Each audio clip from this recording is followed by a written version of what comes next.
I don't necessarily want to say that Lamborghini ruined the Urus, but they kind of sort of did. This is the mid-cycle refresh of Lamborghini's most popular model ever, the Urus SUV, also known as the Audi RS Q8, the Porsche Cayenne, the Bentley...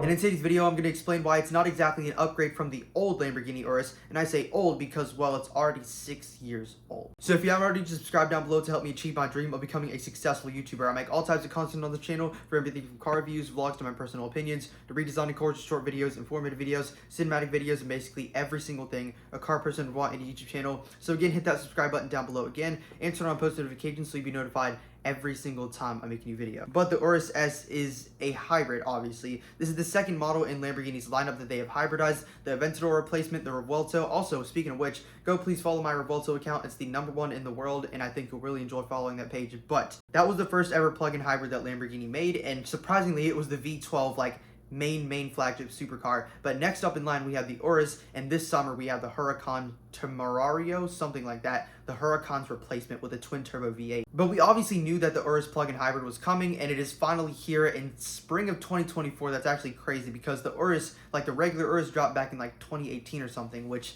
felt like years ago, but it also felt like just yesterday. But anyway, let's talk about the spec and tech of this thing. The twin turbocharged 4-liter V8 in this thing actually makes less horsepower than the outgoing Urus, which, and I say outgoing, meaning the pre-facelift one, which had 657 horsepower, and now this one makes only 612 horsepower. But then you add 189 horsepower coming from an electric motor paired with the 8-speed gearbox. But now, since you have the addition of an electric motor, now you can drive the Urus SE for an additional 30-ish miles on pure electricity alone, which is good, but for a Lamborghini, I don't know, but they did it with the Revuelto, so I don't really mind this. And the Urus SE, yeah, it makes more sense for a family SUV. In an electric-only mode, you can top out at around 81 miles an hour, which is still way over the speed limit, but who the frick cares? You're in a Lamborghini Urus. But also with the combustion engine, you can reach a top speed of 194 miles an hour, which is not slow at all. Almost 200 miles an hour in this thing in a 5-seater Lamborghini SUV.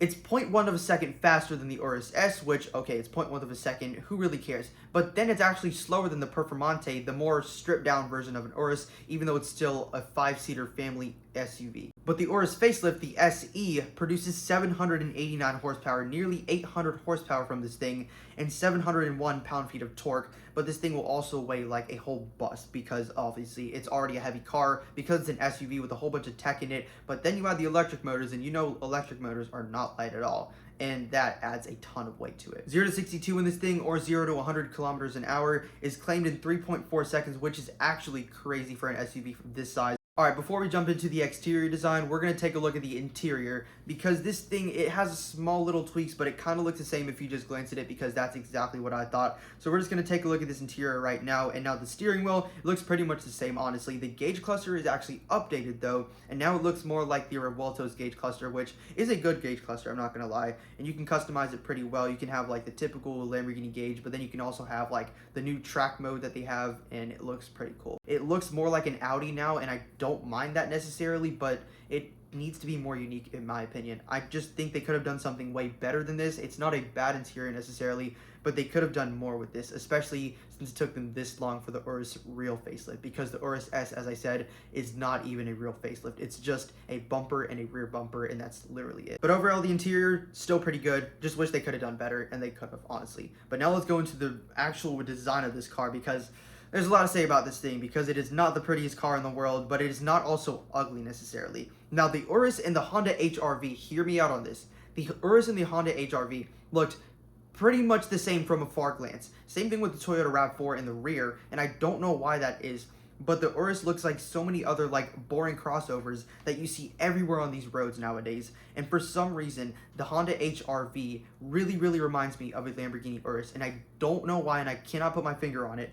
But the Urus now looks more like that car than it ever did. And also, I don't really like the launch color that they did for the Urus SE. It looks like the Revuelto's launch color, which I was not a fan of because you cannot really tell the body lines on the car. It's just a solid orange color from what it looks like in pictures, so can't really tell anything. But the front isn't terrible, and yes, they did redesign the headlights a little bit so it's more squinty, if that makes sense. But I really do think the Urus S really looks better. But then what looks even better than the Urus S, the original Urus. So I think they just downgraded as the generations went by, and now we have this thing, which is the least attractive in my opinion. And also for a Lamborghini, I'm surprised that they did this, but they got rid of the Y-shaped headlights. Now we have this little C shape that goes like this, and I don't understand why they did that, because it's not really in Lamborghini's DNA, because obviously they still have the Y shape in the taillights, and we're going to move on to the rear in just a minute before we talk about this rear or front bumper. Right here we have the little sort of chiseled front end on the top where the hood meets the bumper, which I like. That's a typical Lamborghini style. They have it even on the Aventador from 2012, 12 years ago already. But the front, the main issue that I have with this is that there is so much of black everywhere, and then you have these little like sort of cuts that go into the bumper. This is exactly why I don't like most modern Audi designs, because they just have black all over the front, and that's about it. There's no real front bumper or rear bumper. Same thing with the Elantra N.